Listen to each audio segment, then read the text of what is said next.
Hello and welcome into the Skraby Show for February 14th, 2025, everyone. It is Valentine's Day. I know Chris and I didn't really talk about Valentine's Day, but what are we going to talk about? He's married. I'm not. I've always been a Valentine's Day, not hater. I'm not a hater of Valentine's Day. I just have never really celebrated Valentine's Day with a significant other. It's been a little bit. And you know what? I went all out for that Valentine's Day when I was like, what year was this? Maybe when I don't know, this was probably almost 20 years ago. And I went all out for it, and the person didn't really appreciate it. So that's maybe why I hate Valentine's Day.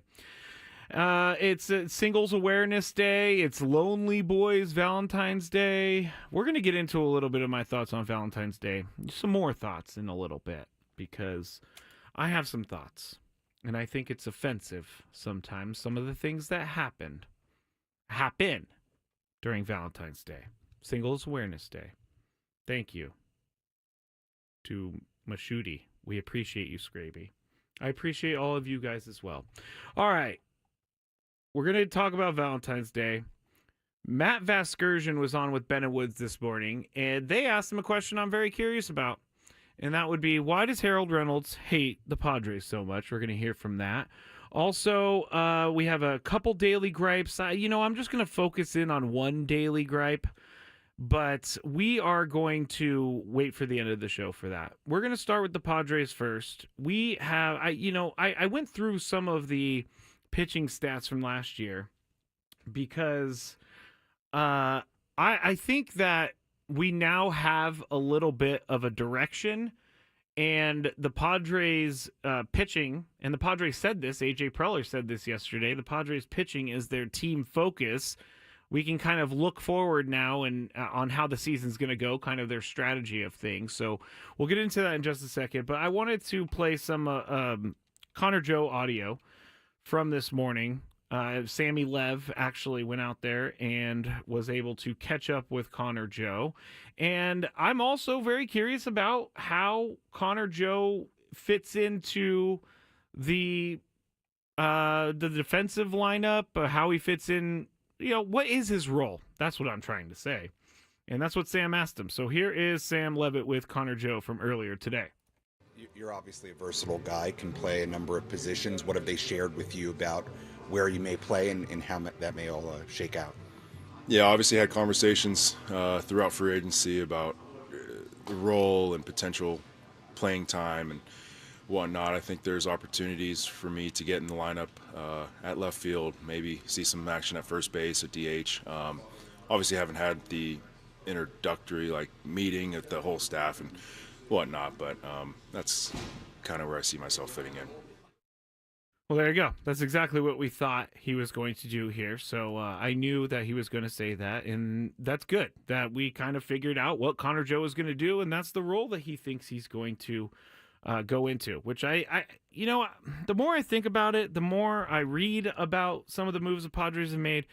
Connor Joe is a sneaky good move, I think, for AJ Preller. I think that Connor Joe is someone that is, we know exactly what he's going to get, but mostly he's just a hard worker, and he's a good Major League Baseball player. He might not carry your team to the promised land, but he will help your team get there.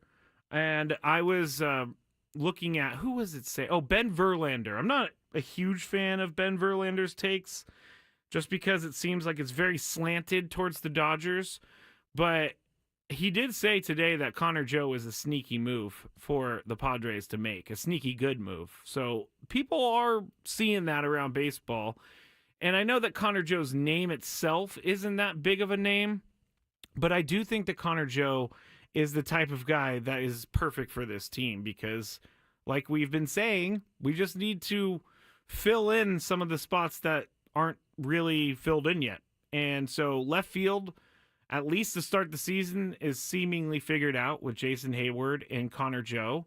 And Connor Joe is someone that can play other places. We heard Jason Hayward say earlier that he's primarily been a right fielder in his career, and so now he's going to come over and platoon in left field. So we're going to have to see whether or not Jason Hayward's able to make the switch from right field to left field. I think he won't have any problem. A guy who, wins 5 gold gloves throughout his career, knows how to play defense. But I can't think of Jason Hayward as a guy that they are bringing in for his bat. I don't think that that's what they're bringing him in for. I talked about it with Chris, and Chris wasn't buying into it as much as I would have liked him to. But I do think that Jason Hayward's job is to play great defense. I don't know that they brought him in hoping that he was going to hit 20 home runs, 15 to 20 home runs. And hopefully Connor Joe's able to pick up the slack at the plate when he faces, or when he gets the matchups that he's good at. But Connor Joe's sneaky good move, I think. And I'm hoping for Connor Joe to have a great season, because it would be fun to see a Powegian have a great season. Now, with Jason Hayward, he actually, was asked earlier today by the media about why he was brought in here. And so here is what he had to tell the media today about why he was brought in here. It took took the whole off season almost, but it's nice to find a spot, good baseball people, experience in the postseason, the team looking to get to the postseason every year and do their best to keep pushing forward. What do you make of this organization and kind of the way you'll fit, and kind of like in terms of that, in terms of pushing it further into the postseason? Just bring what I bring, be myself in the clubhouse, be myself on and off the field, go play wherever I'm needed in the outfield, and do what I can to help others around me get better, and let some of them rub off on me as well. You got a lot of guys that have hit in big spots in their careers and had a lot of fun playing, of course, regular season baseball, and I think right now the funnest division to pay attention to as a fan, and let's see what we can do to take that into the postseason. So that was Jason Hayward. And number one, I like when guys are interviewed and they say the right things. And I believe Jason Hayward. I believe that he came in there to help players that are younger, and I believe that he came in there to help the team, get to the playoffs and past the playoffs or to the World Series. I believe everything that he said there, but we're going to have to see what happens throughout the season. I hate that I'm so down on Jason Hayward. And by the way, watching that clip, I realized, he's been, I remember Jason Hayward hitting his first home run when he was with the Braves, and that was 15 years ago. It's crazy. It's crazy to me how time flies, and someone that was once young is now old. I know that's how life works. But anyway, besides the point, Jason Hayward, I like the guy. I like what he's going to bring to the clubhouse. I like what he's going to bring, advice-wise. He's going to be an ear for some of these guys to talk to. He's been through a lot in his career. So the resource of Jason Hayward is really good for the Padres to have in the clubhouse. I'm just not sure what's going to happen on the field. And that's what we're going to have to wait for. So I'm hoping that Jason Hayward is going to work out for the Padres, and we'll see what happens. I'm not sure. But I do like Jason Hayward, the guy. He sounds like a really nice guy. All right, so let's get into this pitching thing. Since pitching is now the team focus of the Padres, AJ Preller said it yesterday, we can look forward into the season. And picking up where you left off from last year is the right move. And what is that? That is that the Padres were very, very good with their pitching last year. Starting pitching, very good. And so that's what carried them. And we've said it on Gwen and Chris. Chris, I know, has said it many times, that why give up on what got you there, and that would be starting pitching. So I went through last year, and since the focus is on the pitching, and we're going to make it so that the offense doesn't need to carry the team, I'm not going to bring in any offensive stats. But last year, the Padres as a whole had the 12th best ERA in baseball with 3.86. They had the 6th most strikeouts, and if they were to strike out 5 more batters throughout the year, they would have been in the top 4 for strikeouts among pitching in baseball. They had the 6th best whip in baseball at 1.22.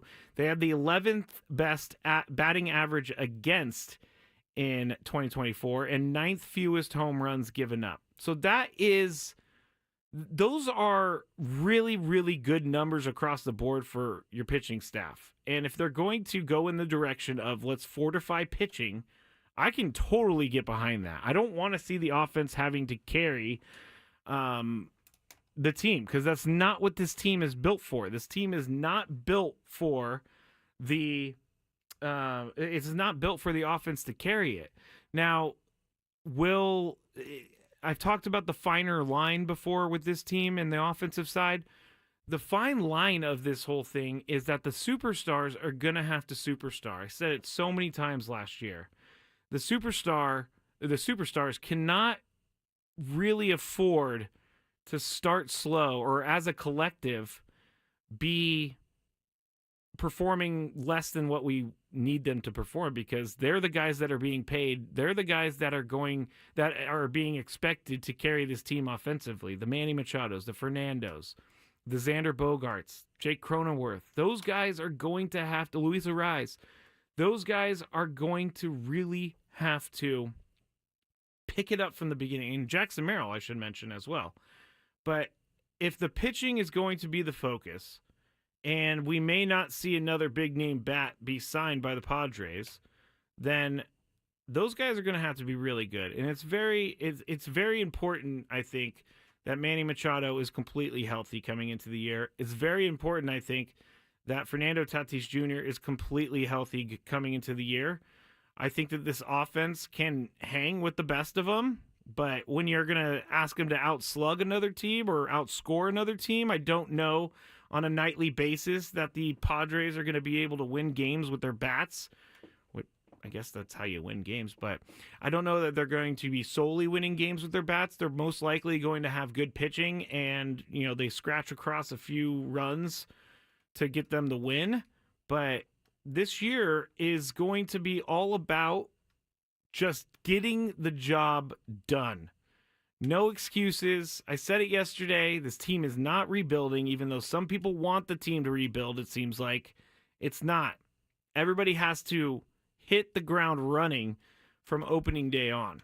And in 2025, you know what? I'm going to go to break. And on the other side, I'm going to tell you about 2025 and the pitching and what Nick Pivetta does for the pitching and where he ranked last year in pitching, and some of the other kind of side stories that we have going into the first real week of spring training with the players officially reporting. So we'll talk about pitching in 2025.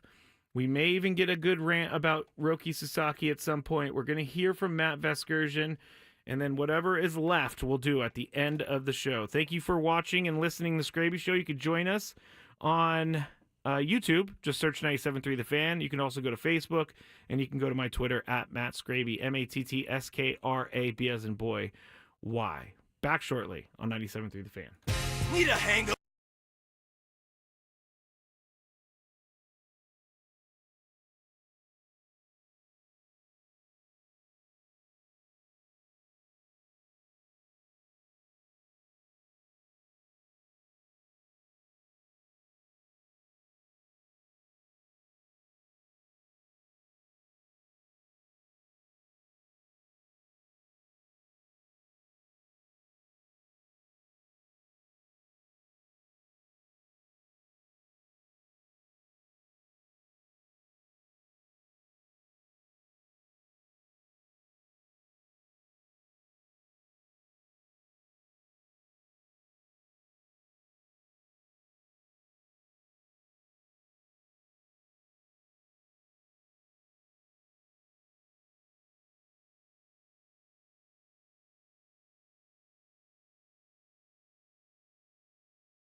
back here in the Odyssey Palace, 97.3 The Fan, The Skraby Show. Matt Skraby here. Find me on social media at Matt Skraby, or you can go to our YouTube and search 97.3 The Fan. I think a lot of people are out doing their Valentine's Day stuff right now, because I had a friend text me who said, I'm on my way out to dinner and we're listening to you. And I said, thank you. And I was like, what kind of dinner are you going to? This dude's spending a lot of money on dinner, which, you know what? I don't mind if you do, if that's something that you want to do Valentine's Day. But I've always found Valentine's Day to be very odd. I guess I'll go on my rant now about Valentine's Day. Because Valentine's Day, this is not a new take from anyone. Valentine's Day is a corporate holiday. I've said it before. I don't think you need one day to tell someone you love them. And it is just a day for all the single people to either be very sad that they're single or be very happy that they're single. Me, personally, I'm fine. I'm good. I don't actually want to do anything for Valentine's Day. And maybe that's because I don't have someone to share that with, and that's okay. I'm not a lonely boy, as Tony and Chris tell me. Jax says, me and the ball and chain making shrimp pasta. That sounds kind of good. But here's my Valentine's Day complaint. The whole thing around Galentine's Day confuses me. Because I know Galentine's Day is like one of the days, it's the day before Valentine's Day, but it's for women to go out with their friends. I guess if you're married too. Like, you go out and you celebrate together. Galentine's. Get it? Gal, Val, and times. Okay. Here's my real issue. If there was something like a Malentine's Day, which doesn't sound as good as Galentine's, but if there was a day where guys said that they were going to go out and get away from the ball and chain and leave their wives with the kids, coming from an unmarried person, I think people would be very upset about it. I think people would be extremely upset that men put a day on the calendar aside for them to, like, come together and talk bad about our wives. I don't know why, but if men were to do this, it would be something that people would be very upset about. And I think there may be women out there saying, well, isn't that what guys do every day? They just kind of take off and... Anyway. Oh, Katrina's telling me single girls on Valentine's Day is Galentine's. What? I actually thought on the Today Show, Savannah Guthrie was talking about Galentine's being like a couple thing the night before. Maybe I'm wrong. See? Maybe I'm ranting about something I just don't know about. Galentine's Day. Let's go and see what this is all about. Oh, I guess it was created by Parks and Recreation. Yeah, Galentine's Day is typically marked as February 13th. Galentine's Day events are typically all-female occasions of mutual empowerment, a reminder for women to support and uplift one another. Okay, well, this definition is much different than the definition I get from my friends, because the Galentine's Day thing, from people that have told me about it, have said it's just a night for them to get together with their friends so that they can just complain about their husbands. Trevor says, what does the Today Show actually know? I'm not sure, but I like the Today Show. If there's something on in the background, I do. The Al Roker, though, he gets a little annoying sometimes, I gotta say. But I do overall like Al Roker. Anyway, I didn't know that Galentine's Day was like... I thought that Galentine's Day was just a day to get away from your husbands or significant other. But apparently it's a day to uplift women, which I'm all for. But if guys did a day to uplift men, there would be some sort of issue out there. I promise you that. But today, you get the Lonely Boy Valentine's Day Spectacular. So that's what you're stuck with here. And I support all of you if you do not have if you do not have a significant other on this night. I'll move forward now, because my whole rant actually fell apart once I found out that it was the uplifting of women, because I can't really speak bad about that. But I can't speak bad about if there was a Valentine's Day. All right, back to the stuff everybody actually cares about, which is Padres and the baseball. And I want to first report. Jeez, this is Friday afternoon, guys. Tony's been out all week. My brain is mush, but we're going to get there. I promise you we're going to get there. But I want to kind of point out how the Padres are covered nationally, because I think it's really funny that now, I'm not saying all reporters do this, but I do think reporters have driven a lot of the conversation that we've had so far this offseason. And it's the trade rumors. It's the Mets are close to a deal with Dylan Cease, or for Dylan Cease. And I am learning a few things each and every year. And this year, I learned I really need to take reports as rumors, and that I take rumors as just untrue statements, because it doesn't mean I don't want to talk about these things, but I saw, a lot of people on TV and on MLB Network Radio, they were talking about how the Padres needed to rebuild. They need to trade Dylan Cease. They need to trade Michael King. They need to trade Fernando Tatis Jr. They need to figure out Manny Machado, blah, blah, blah, blah, blah. But now all of a sudden that they signed Nick Pivetta, they brought in Connor Joe. Now the media is all like, oh, wait, maybe the Padres are something. Maybe the Padres are good. Maybe the Padres shouldn't sell. And so I say all of that to say we really shouldn't follow any of the reports and rumors out there at all. I know it's talking points, and I know it's a discussion about the team, but for all we know, the plan this whole offseason was to keep Dylan Cease, keep Michael King, and add pitching, and what they've done is what they have planned to do this entire time. I do think it's funny, though, when people flip-flop. That's why I appreciate Cam Newton in this way. Cam Newton says strange, off-the-wall stuff, but he stands by it, and he doesn't go back on it. And a lot of the reporters out there like to go back on things. All of a sudden, their entire philosophy on the Padres has changed because they signed Nick Pivetta, which they just really wanted to trash talk the Padres. That's what it is. And in the next segment, I'll play you what Matt Vasgersian said on Ben and Woods about Harold Reynolds, but I promise you I'd finish up with the 2025 pitching stuff. So when you're looking at the rotation, you have Yu Darvish, Michael King, Dylan Cease, Nick Pivetta, and then your fifth starter, who is yet to be determined. You are going to lose Joe Musgrove from the rotation for the entire year, but you do gain Pivetta, and I would also call Yu Darvish being back as gaining another pitcher. I know he did pitch last year somewhat, and he pitched all right in the games that he did pitch.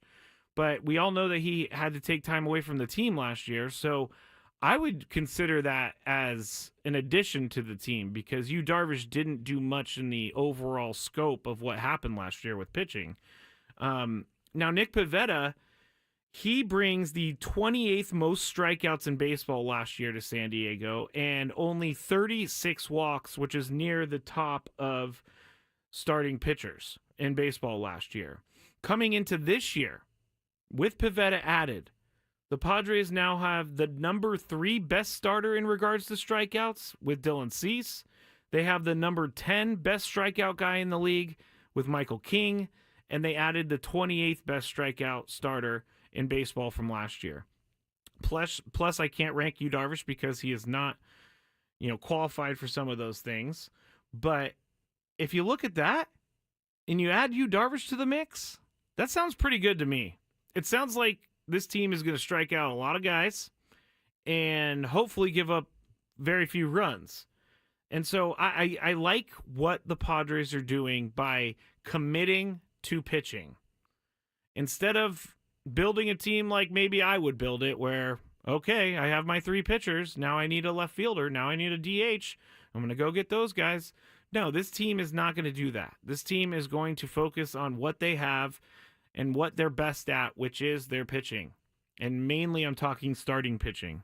But when you add a guy who had the 28th most strikeouts in baseball, that's never a bad thing. And also, you're getting him for $1 million on base salary, $3 million signing bonus for this year. So he's helping the team. And I didn't get to say this the other night, but I think that tells you a lot about Nick Pivetta. I mean, yeah, he got a lot of money, $55 million, but he probably could have been paid more this year. But he was willing to accept the contract terms that AJ brought to him. And I think that's good. I think that he sees that this team can win.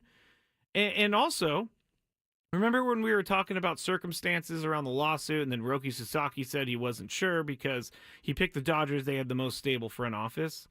Like, I know that there haven't been a lot of free agents that have signed in San Diego, but it doesn't seem to be a problem for guys like Nick Pivetta, who probably was able to go where where he wanted to go. I know he probably wasn't getting the offers that he wanted, and so that's why he had to pivot to the Padres, but that's fine. I'm fine with a guy going out there trying to find the most money that he can get, and then in the end he says, hey, I want to be in the Padres situation. I want to be with the Padres. He signed for 4 years. I know that they have some options, but that tells me that maybe the whole lawsuit thing isn't that big of a deal with some of these players. I like that they were able to pull the trigger on this and bring in Nick Pivetta for 4 years and $55 million. I'm beyond happy about that, because knowing, like, we found out maybe later down the road that they had a deal in place that could have brought Nick Pivetta, and they didn't, and it would kind of be, and then depending on what the pitching was doing for the Padres this year, we would have looked back and said, come on, this deal was in place and it didn't happen, but it did happen. And he brings his 28th most strikeouts in baseball last year and only 36 walks. Again, you have the number 3 best starter in strikeouts, Dylan Cease, the 10 best strikeout guy, number 10 best strikeout pitcher in the league with Michael King, and then you added the 28th best strikeout starter in baseball, plus Yu Darvish, plus whatever you get for the 5th starter. I think that's a really, really solid way to head into the year, with a really solid rotation. Defense wins championships, and pitching is defense, so it wins championships. I'm feeling good about what they've done so far. I know we're only like 3 days into spring training, but it feels much better today than it did on Monday, let me tell you, because spring training started 2 days ago on Wednesday, and ever since then we have made some deals, and we have seen some players come into town. So things are changing. We said we were going to be patient, and we're kind of sort of getting paid off for being patient here so far this offseason. All right, this is the Skraby Show. I'm Matt Skraby. When we get back, Matt Vasgersian on with Ben and Woods and why Harold Reynolds doesn't like the Padres anymore. We also have my daily gripe, and I need to rant about Roki Sasaki for a second. So a lot more to go in the final segment of the Skraby Show on 97.3 The Fan. Ben and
All right, everybody, let's finish the week off right here on 97.3 The Fan. Final segment of the Skraby Show, heading into a 3-day weekend.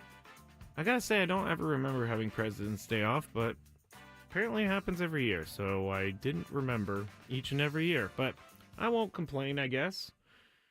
I do know that it will give us a lot more time to see what's happening in spring training, and we'll be able to bring a lot more information to everybody on Tuesday. But we're going to be out on Monday, the entire station. So if you're tuning in and you don't hear us, that is why. So earlier this week, actually, I think it was either Tuesday. No, it was Tuesday when Braden was hosting with me.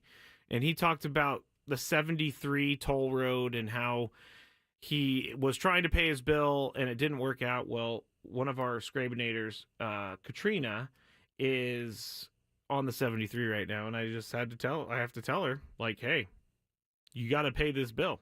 Be on top of this bill because it's going to apparently be a really, really terrible situation when you go to pay it.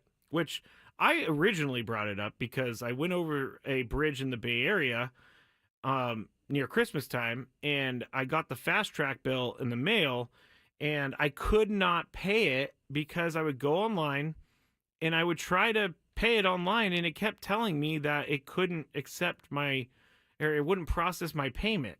So I tried like maybe 7 different days over a span of about a month to try and pay this thing, and it never worked. So finally today, I called and I had to do the whole rigmarole of trying to figure out how to get through that stupid menu that we all have to go through. And I ended up getting through to someone. I ended up being able to pay the bill, and I told them the situation. And they, you know what? Even though I was after the payment deadline, they didn't charge me the money because they said they knew that there was some stuff going on with their payment system. And so they weren't going to charge me the fee. So in the end, it all worked out. I did have to go through like a lot to pay this bill. And actually someone on the chat earlier during Gwen and Chris, I asked them to email me something, but they didn't. They put it in the chat and I can't see it anymore because it was in the last show. But they said that they had contacted the people in charge of like fast track here in the state, and I guess they sent Braden and I ranting about the payment system, and so this person actually got a response from someone who's in charge of this whole payment system. Like they literally, I guess, sent the audio to this like organization. I don't even know who they're with. But they set the audio there, they listened to it, and they listened to me and Braden rant about how terrible it was. And so they wanted to tell me that someone is actually aware of what you guys said. So I appreciate that. Maybe they flagged my account and they're like, oh, this guy, he has the power to bring us down.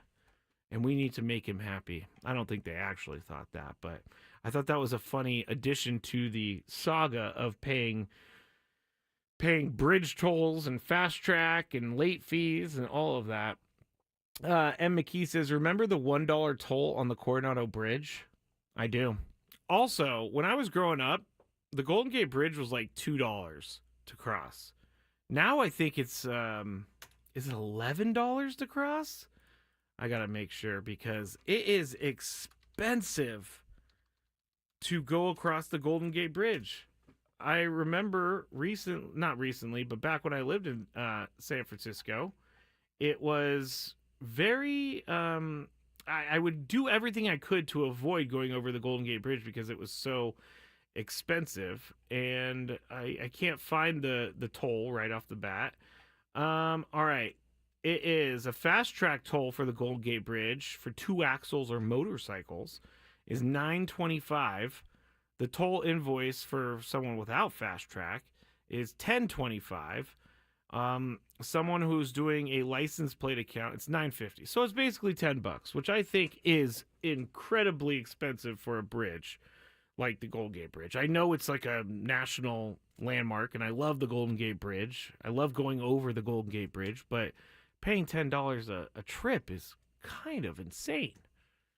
Like, my brother-in-law works in the city of San Francisco, but he lives in Marin County, so he has to go over the Golden Gate Bridge every single day. That's $50 he's spending on bridge tolls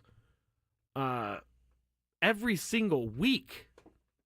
That is kind of wild, I have to say. But I digress. I'm ranting about the bridges now. It is a ranting type of day, but I don't think I've ever ranted about a bridge before, a bridge toll. So I guess that's kind of fun. That's the first time for everything. This hour at 97.3 The Fan is brought to you by Robert Half. 9 out of 10 hiring managers are having difficulty hiring. Robert Half is here to help our recruiting professionals utilize an award-winning AI to connect businesses with highly skilled talent. At Robert Half, we know talent. Visit roberthalf.com/talent today. All right, let's get into actually something with substance, and that would be Matt Vasgersian on Ben and Woods this morning. Matty V, former Padre play-by-play guy, and I remember those days on Channel 4 when Matt Vasgersian was the play-by-play guy, but he's with MLB Network now. I don't know if he still hosts the show with Harold Reynolds. If he doesn't, they did recently, but so he knows Harold Reynolds very well.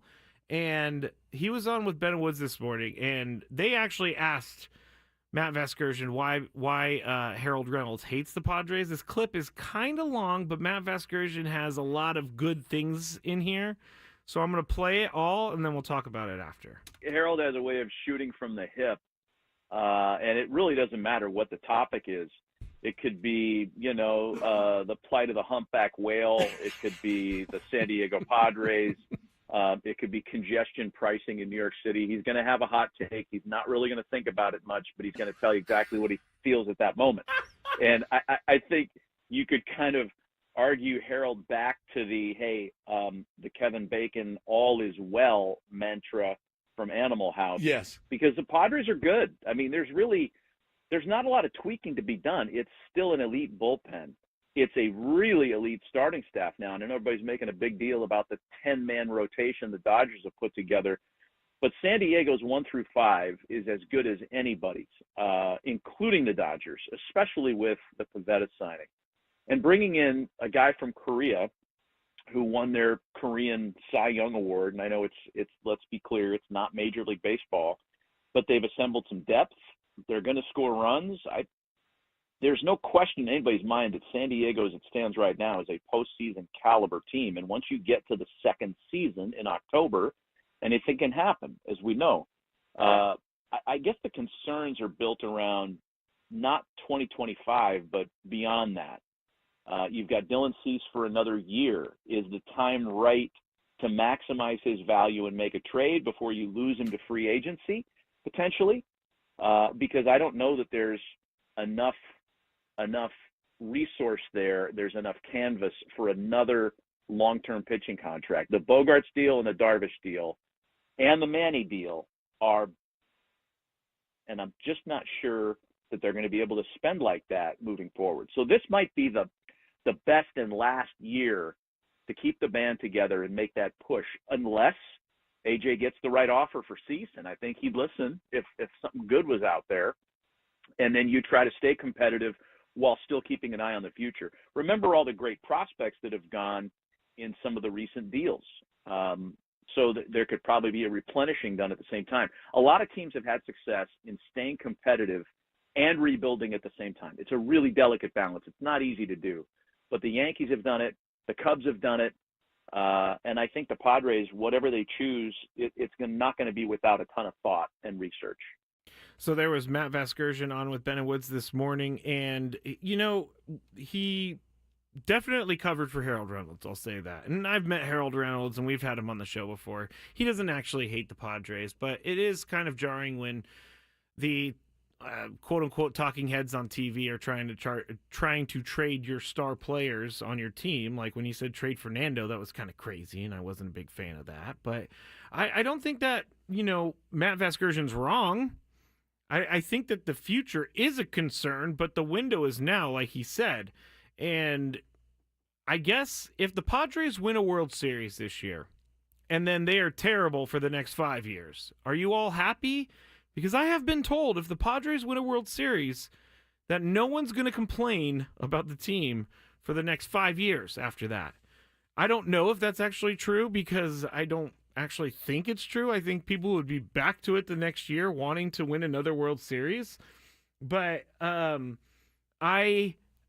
think that Matt Vasgersian is in the right spot where he knows that the Padres are competing now, but he also knows from an outsider's perspective that they might need to do something this year to plan for the future.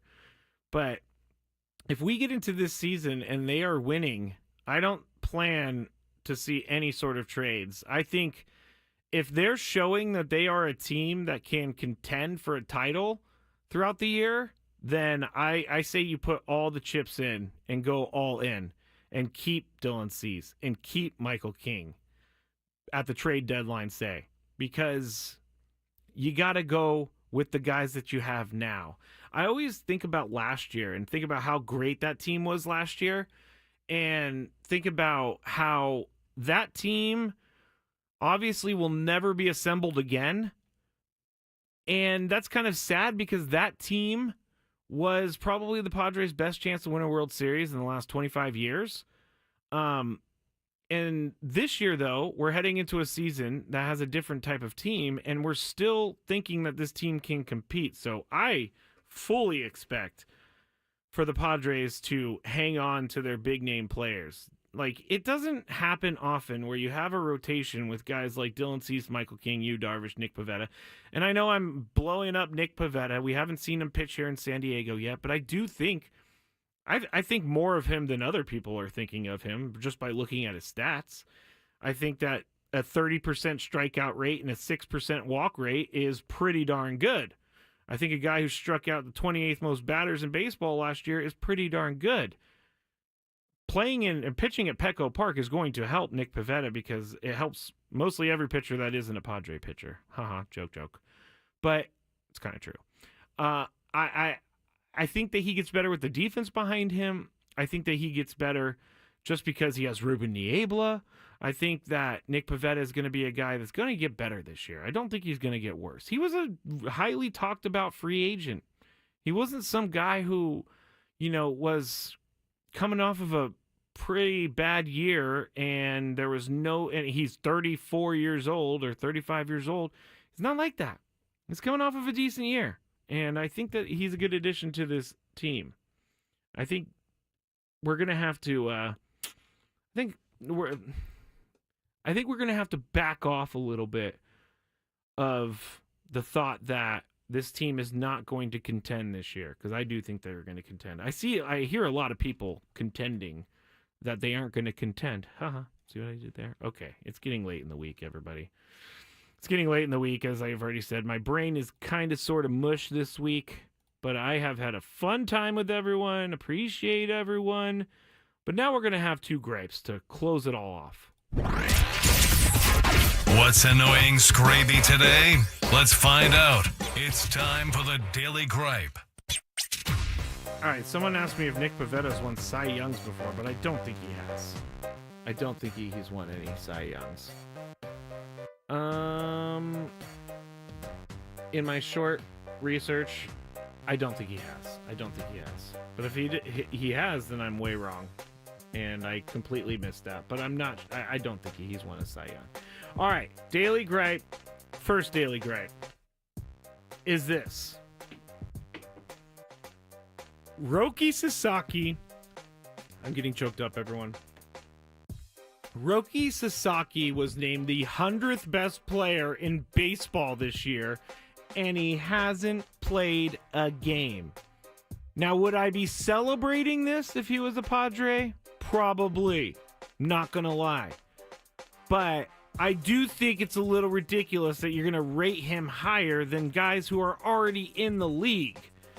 He has not thrown a pitch yet. Yamamoto last year, they ranked number 61 coming into the season, and he had more to draw from on the stats than Roki Sasaki has. And actually, Yamamoto's 63 this year, so he moved down. But Roki Sasaki starting at 100 is ridiculous to me. Let's see what he could do first. We saw that Yamamoto wasn't great at the beginning of the year. And again, would I be celebrating this if he was a Padre? Probably. I'm not above saying that, but I think it's ridiculous that he is 100th in baseball. We are drinking all the Kool-Aid, the media, of Roki Sasaki. I'm just trying to put all the bad vibes out there. All right, second daily gripe.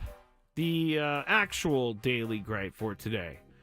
And that would be a personal daily gripe. But it's when people ask me if I'm working. Like, I've had the same schedule for 7 years. On a Friday at 3 p.m., I'm probably working. It's always been that way. Drives me nuts when my friends text me and be like, hey dude, what are you doing on Thursday at 3 p.m.? What I've been doing at Thursday at 3 p.m. for the past 7 years. Working. And I guess I shouldn't complain because they're trying to invite me to something, but at the same time, they know what the answer is. So that's what I'm going to go with as my official daily gripe today. Yes, I am working on a Friday, and it's not a holiday. So what are we talking about here? What are we talking about here? Did I get through everything tonight? I was going to go into the chess, but we already talked about that. Did the Yamamoto, the Roki Sasaki, the pitching stuff. I got everything in, and I feel accomplished for the week. I hope everybody else feels accomplished for the week. We will not be here Monday due to President's Day, but we will be here Tuesday. Tony's scheduled to be back in here Tuesday. We're going to cover everything that happened in spring training over the weekend. We'll probably check in with Sammy Lev. We're supposed to check in with the UCSD basketball team. So all of that is next week. Please, everybody, have a great weekend. Have a safe weekend. And we'll talk to you on Tuesday.